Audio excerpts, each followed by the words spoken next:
Okay, next we go to the types of storage. Type of storage. So basically we have two types of storage. First, we have dry storage, and then another one we have low temperature storage. Okay, we have dry storage and then we have low temperature storage. So the right temperature is essential to maintain the food quality, nutrient content, and control of bacterial growth. So we need to make sure we have select the suitable or the correct storage for particular products. Okay, so we go to the dry storage. So dry storage means for longer holding of non and semi-perishable foods. Okay, stored for a shorter time. Okay, we need longer holding of non and semi-perishable foods.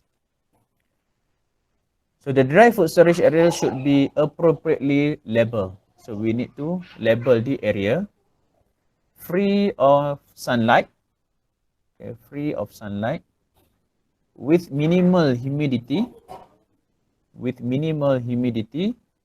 okay, and at consistently cool temperatures. Cool, not chill, cool temperature. Maksudnya suasana dia punya sejuk. So the temperatures is between 20 degrees Celsius to 25 degrees Celsius. And then some of the suggestion is also between 10 degrees Celsius to 21 degrees Celsius. So for this learning purpose, we took the temperature is between 20 degrees Celsius to 25 degrees Celsius, or sometimes we call as ambient temperature.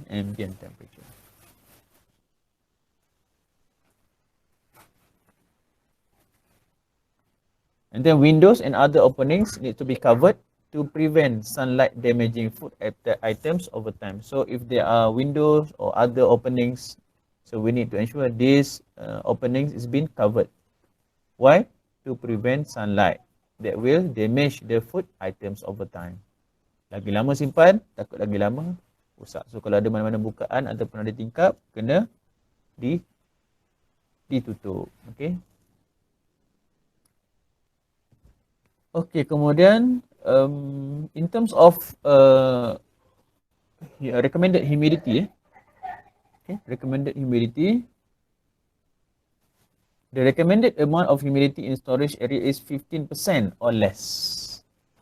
So kena kurangkan kelembapan, takut nanti apa merosakkan makanan ni. Kadang-kadang makanan ni dia simpan dalam tempat yang kering, tapi disebabkan oleh humidity-nya tinggi, kadang boleh menyebabkan mula-mulanya spoil daripada fungi, okay, fungus groups, and then later on it will create suitable condition for pathogenic bacteria to grow. So that's why we need to, it is recommended to have less than 15% of humidity. So thermometers can be placed in this area. Why? To facilitate record humidity levels and temperatures on a regular basis, as a control mechanism, in dry storage. Okay, what are other guidelines for dry storage? So keep the food item at least 15 centimeters off the floor. Okay, keep food items at least 15 centimeter or 6 inches off the floor. Jangan terus letak di atas lantai. Mesti ada jarak. Biasanya kita letak makanan ni di atas rak. Ataupun sekurang-kurangnya kalau di kilang kita letak di atas apa? Ini pellet plastik tu. Okay, that's number one. Maksudnya jarakkan daripada lantai, jangan terus direct di atas lantai. Number two, the shelf should be kept away from the wall to allow ventilation. Kemudian bila kita susun, jangan rapatkan kepada dinding. Okay? Jangan rapatkan kepada dinding. Okay? Kalau kita rapat ke dinding, kita susah untuk maintain the ventilation, dan juga kita susah kita nak tengok dari segi activity of pests. Okay? To maintain 2 foot ceiling clearance to avoid high temperature. Dan bila kita susun tadi kita punya bahan raw mat kita tadi dalam dry storage, jangan terlalu rapat dengan ceiling. at least kita maintain sekurang-kurangnya 2 kaki daripada ceiling. Supaya ada untuk ventilation tadi. Kan? Ataupun satu lagi nak mengelakkan daripada high temperature. Bila makanan atau produk yang kita susun terlalu rapat dengan ceiling. Okay. And then to prevent cross contamination lah. From physical, chemical or biological contaminants in the dry storage. Next, we need to, and then this storage area need to be clean and well maintained regularly to avoid attracting pests. So kalau katalah kita simpan makanan, kan, pastikan selalu dibersihkan. Okay, habuk-habuk dibersihkan. And then to store well away from chemical and cleaning equipment. Jangan simpan di tempat yang sama. Produk makanan yang nak kita gunakan sebagai bahan mentah kepada makanan yang kita nak hasilkan bersama dengan bahan pencuci. Okay. Atau bahan kimia. Jangan simpan bersama dengan makanan. So asingkan di tempat yang lain. Okay, sebab baiknya to store in its original packaging as much as possible. Okay.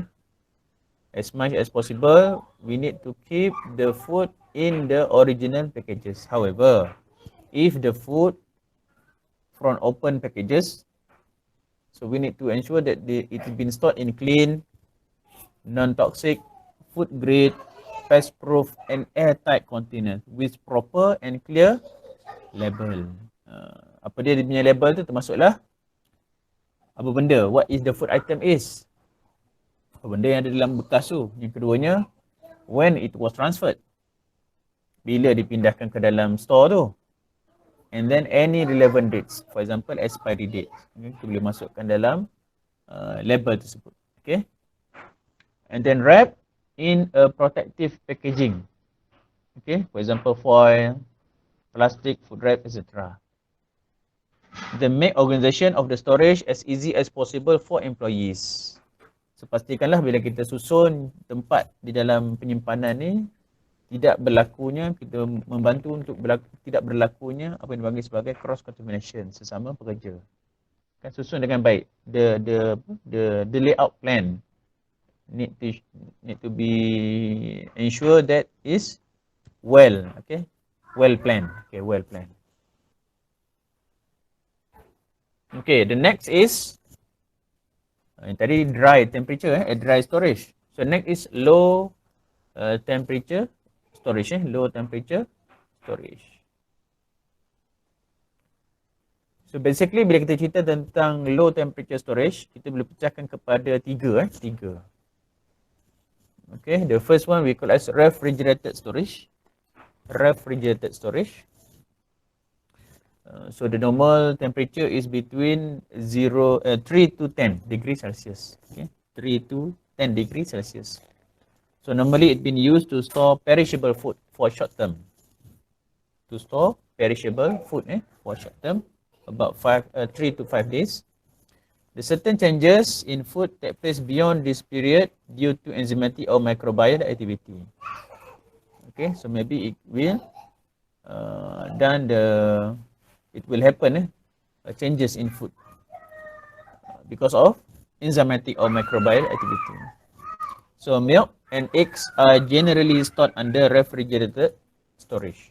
Okay, biasanya kita simpan telur ataupun susu dalam keadaan refrigerated storage.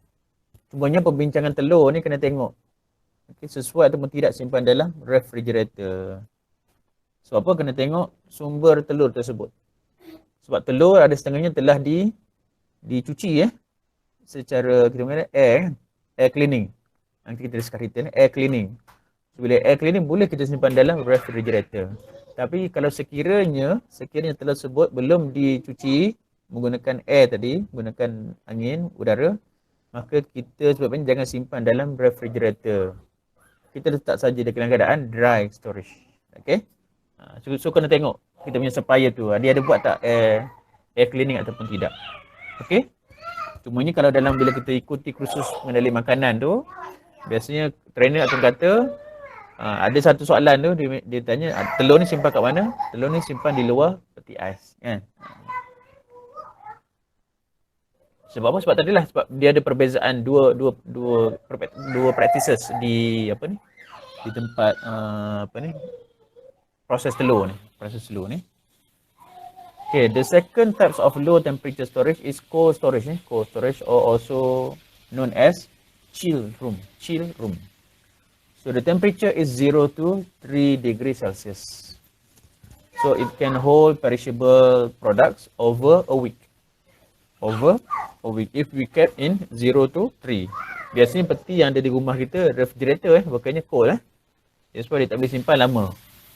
Tapi kalau cold, maksudnya antara 0 to 3 degree Celsius ataupun chill temperature, kita boleh simpan lebih daripada seminggu. Ataupun dia boleh simpan juga fruits and vegetable up to a month. Okay. But this one is depend variety and stage of maturity. Tapi generally, bila dia dalam keadaan cold, dia boleh simpan lebih lama berbanding dengan refrigerator. Okay. And then the last type of storage, low temperature storage, freezer. Okay, freezer. So freezer, suhu yang disimpan, range dia antara degree negative 20 degree Celsius to 0 degree Celsius. Tapi yang sebaiknya bila kita ada freezer, biasanya antara negatif 18 ke bawah. Itu yang terbaik lah. And the best is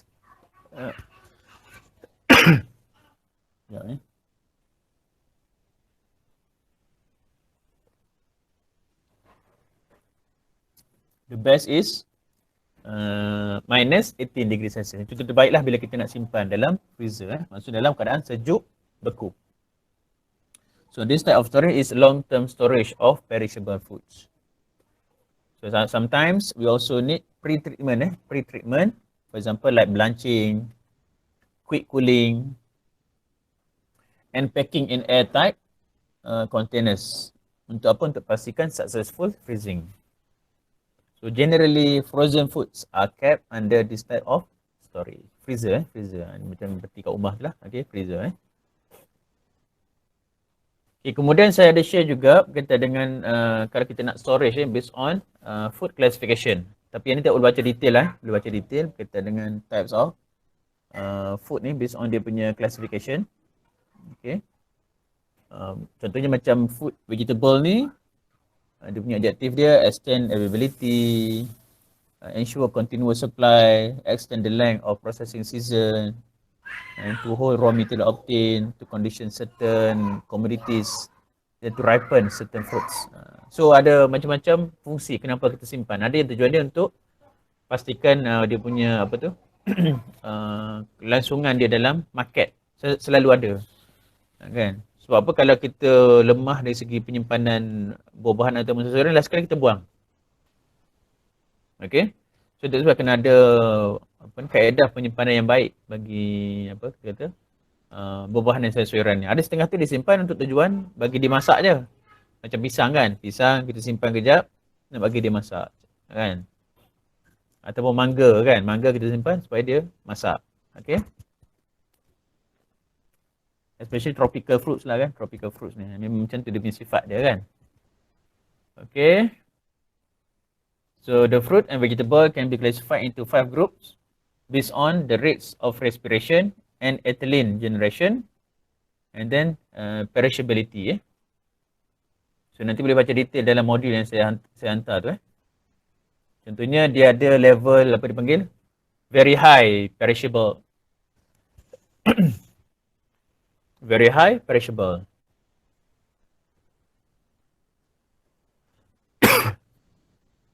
Biasanya dia punya storage life ni tak lama Biasanya dalam kurang 2 minggu Dia simpan kurang 2 minggu. Nanti boleh tengok kategori-kategori dia tu. And then dia ada high perishable, moderate perishable, low perishable, and then very low perishable. Ada kategori dia tu. Contohnya macam nuts kan. Nuts, tree nuts, dried fruits. Biasanya dari segi perishability dia lebih rendah. Sebab dia dah dikeringkan ataupun macam kacang kan. Kacang lebih tahan lama. So storage life of less than 2 weeks to more than 60 weeks. Ni tadilah based on yang 5 classification tu. So 5 classification tu ada tak kat sini? Ni contoh dia. Dia ada very high, Okay, kemudian dia high, dia ada moderate, low and very low. Ni kategori macam mana pecahan kepada sayur-sayuran dan buah-buahan. So senarai contoh buah-buahan dan sayur-sayuran ada dalam komoditi, apa nama produk tu kat sini. Okay, boleh baca ni. Apa contoh-contoh. Yang mana satu yang high, mana satu yang moderate. Okay, berapa lama disimpan. Biasanya kalau yang perishable, simpanannya lebih singkat berbanding dengan yang very low. Very low ni boleh sampai sehingga 16 minggu ataupun lebih.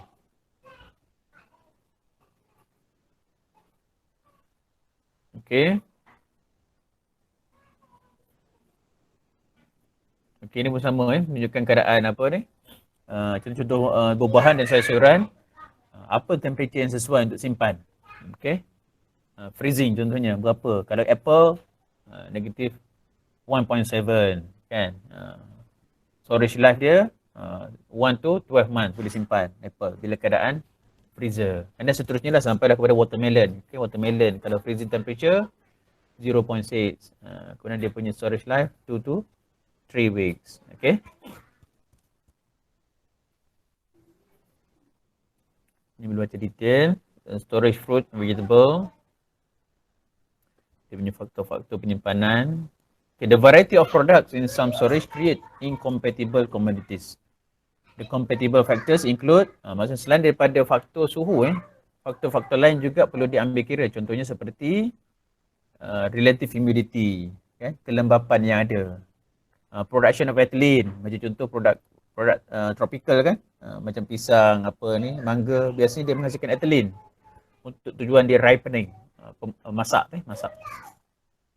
Okay, sensitivity to ethylene, production and absorption of objectionable odors and flavors, and then difficulties in loading, shipping containers or stores of different size and shapes. Okay, kategori yang kedua untuk penyimpanan ada juga grain and pulse, kan? Grain and pulse, okay?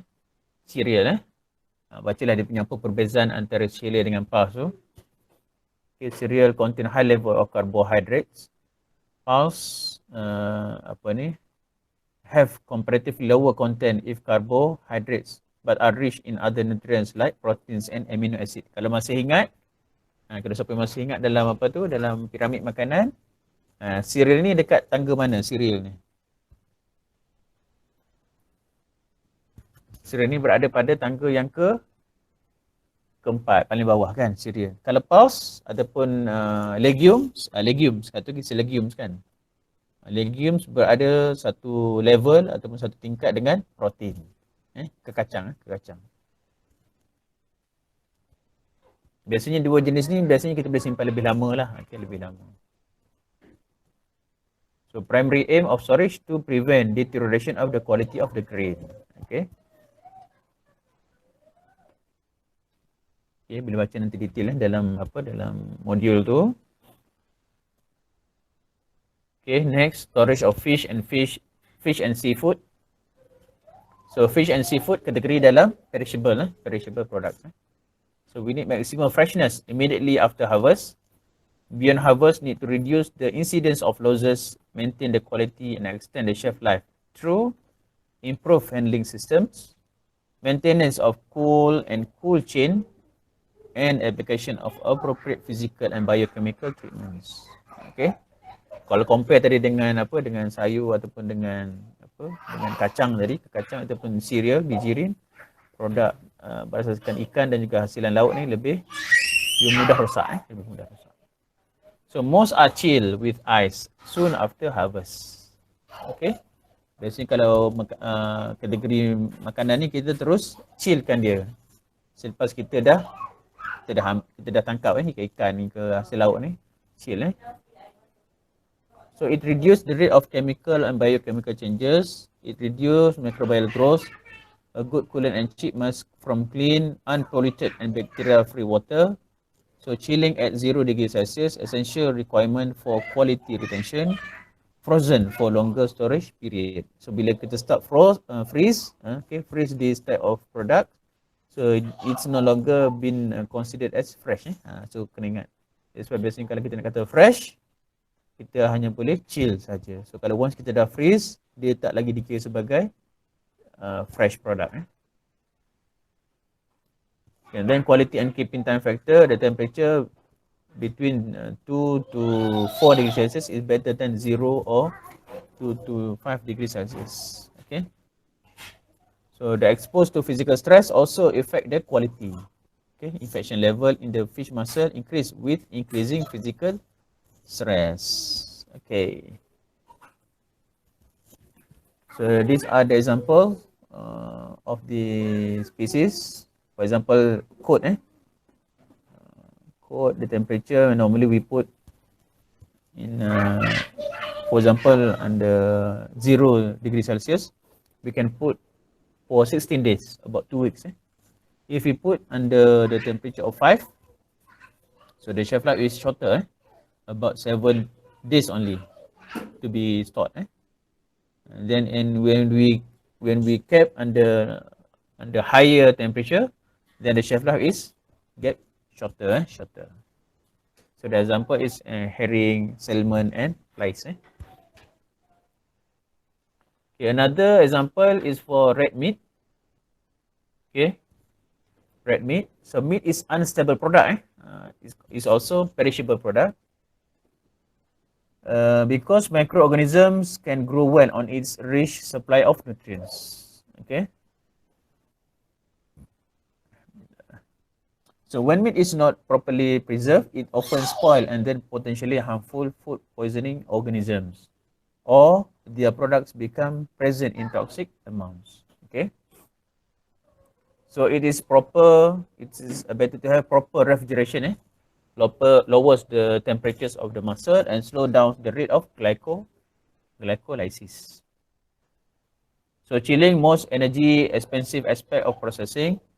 So blast chilling and rapid air movement, okay, between 1 to 5 minutes for 1 to 5 hours.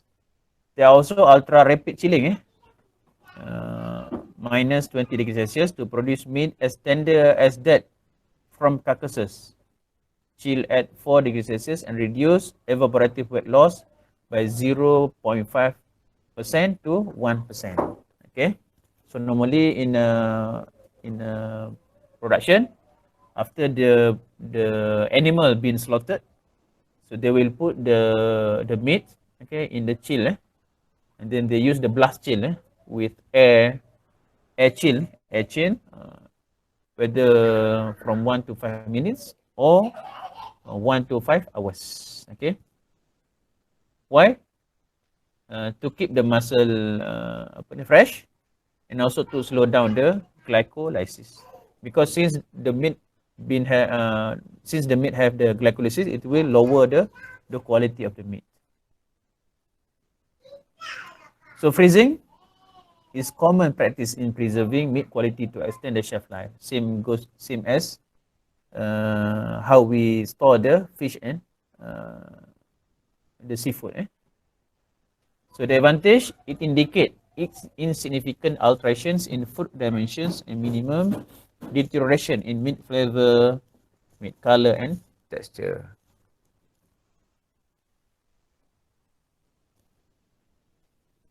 The disadvantage, it will make the meat become freezable.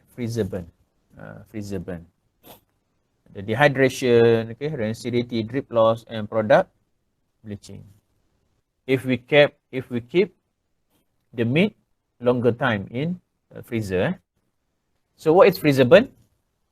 Freezable is a condition that occurs when frozen food has been damaged by dehydration and oxidation. Why? Due to air reaching the food, generally induced by substandard or non-airtight packaging. However, it is not a food safety risk. It is not a food safety risk. It just spoil the quality of that meat.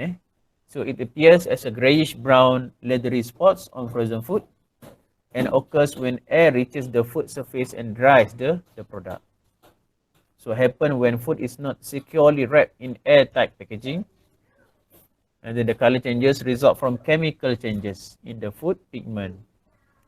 So it is an undesirable condition, merely causes dry spot in food. So next we have storage for milk. So it should be quickly cool down after leaving the udder or mammary gland, okay, after we get the milk. So leave the udder at 37 degrees Celsius, favorable for the growth of microorganisms, mainly mesophiles. So we need to cool. Okay, so we need to cool the milk because it's a means of slowing down the bacteria growth. The maximum storage time is low temperature. Okay, reduce the frequency of raw milk collection from dairy farm and enable further storage over weekends. Okay, apa ni boleh baca milking for bulk milk tanks. Okay, dia proses, dia ambil daripada apa tu, susu tu dia pindahkan kepada daripada lori, daripada lori tu, from cows through sanitary pipeline to an uninsulated stainless steel bulk tank. Itu panggil milking. Pindahkan daripada sanitary pipeline tu kepada tank. And then daripada tank tadi dipindahkan kepada dairy processing plant. Receive raw milk in bulk from producer or arrange for pickup directly from the dairy farm. So ni ditunjukkan cara macam mana untuk kita store, kita store atau kita simpan susu. Okay. Sebabkan susu ni dia adalah bentuk liquid. So caranya tadilah dia gunakan low temperature, low temperature storage. Disimpan di dalam pertama dalam apa tadi, dalam tank. Okay. Kemudian daripada tank dipindahkan ke dairy processing plant. Okay. So kita dah cerita dah umumnya berkaitan dengan storage condition. So next kita tengok apa keperluan halal untuk storage. Keperluan untuk storage. So according to Malaysian Standard MS 1500, all halal food that are stored must be categorized and label halal. So dekat mana dia mention tu, kalau kita tengok pada requirement MS, dia ada di bawah processing of halal food dan juga storage, transportation, display, sale and servings of halal food. So dalam dua requirement ni menyatakan tentang berkaitan dengan storage. Storage. Kalau kita refer pula kepada protokol, okay, Malaysia Halal Protocol, dekat mana dia ada mention di dalam ada storage. Ada requirement untuk halal storage. Kalau dalam procedure, dalam processing, okay, dan juga food premise, ada dinyatakan tentang keperluan untuk halal storage dan juga tools and element of worship.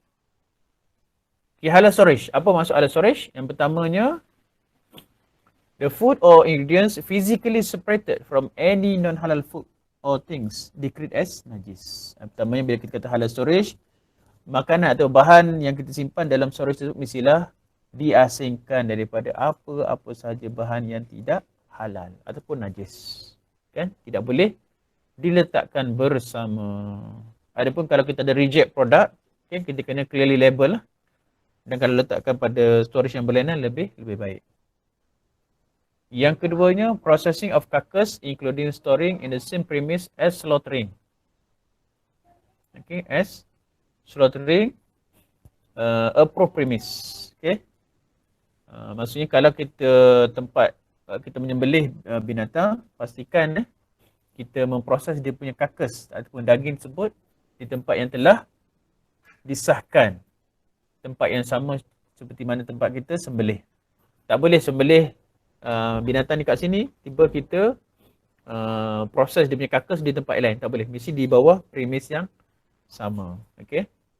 Yang ketiga, store harmful chemical substances appropriately and away from halal food. Tadilah, secara umumnya kita kena asingkan bahan-bahan kimia, contohnya macam bahan bercuci yang kita gunakan, tidak disimpan bersama dengan bahan makanan atau bahan mentah kita. Okay. Yang keempat, categorize and label halal and segregated at every stage. Tadi kan kita kata, maksud kalau katalah ada produk yang tak halal, yang di reject contohnya, kita mesti categorize, labelkan dan disimpan di tempat yang berlainan. Jangan simpan bersama dengan yang telah disahkan halal. Okey, kemudian yang kelima, produk based on najis mughallazah. Seperti babi dah biasanya, najis mughallazah dan production. Ataupun non-halal conformant carcass. Tadi kita kata reject. Kenapa reject? Macam mana kita dah discuss last week. So mungkin ada lembu tersebut yang tidak sempurna sembelihan. Ataupun kalau ayam contohnya, sebelum digantung, sebelum disembelih dah dah mati. So kita kena asingkan dari tempat yang berbeza. So cartons containing non-halal conforming products yang kita syubhat tak tahu halal ke tak halal sebab tak ada label. So need to be clearly labelled and stored in dedicated place. So jangan campur dengan bahan ataupun produk yang halal. Okay, kemudian carcasses and offal, daging maupun offal, organ dalaman from other establishment or independent body room is not acceptable. Katakanlah rumah sembelih kita ni halal. Kan tiba ada orang nak tumpang letak dalam kita punya tempat, tak boleh, tak boleh. Sekiranya kalau dia tak ada sijil halal, okey, tak boleh letak. Ataupun mungkin bukan daripada kilang orang, kilang kita sendiri. Satu yang ada halal, satu yang tak ada halal. Kan tiba-tiba yang tak ada halal ni nak tumpang dekat yang ada halal, tak boleh, tak boleh. Walaupun daripada syarikat yang sama. So during storage of product, they shall be in compliance to requirements by the Syariah law. So, semasa penyimpanan, kena pastikanlah yang memenuhi keperluan-keperluan syariah. And then H, hygiene, sanitation and food safety are prerequisites. Hygiene, sanitation and food safety are prerequisite. Maksudnya, adalah syarat. Kena pastikan kebersihan. Kawalan makhluk perosaknya ada di dalam kawasan penyimpanan. Tak boleh sekadar nak simpan je. Okay, tadi kita kata apa? Daripada lantai, kan berapa sentimeter kena jarakkan. Daripada dinding berapa kena jarakkan. Daripada siling berapa kena jarakkan. Itu semua kena pastikan dipenuhi. Kemudian apa lagi syarat? Liquor and materials sourced from liquor is strictly prohibited. Arak, khamar ataupun apa-apa saja bahan yang dibuat daripada khamar tidak dibenarkan disimpan di dalam kawasan pemprosesan halal ataupun tempat penyimpanan halal. And then the last one, tools and element of worship are not allowed. Apa saja bahan-bahan yang digunakan untuk penyembahan tidak dibenarkan untuk berada dalam kawasan penyimpanan. Di kawasan yang dibenarkan hanyalah di kawasan office contohnya. Tapi dalam kawasan pemprosesan tidak dibenarkan sama sekali sebarang alat penyembahan. Tools and element of worship are not allowed.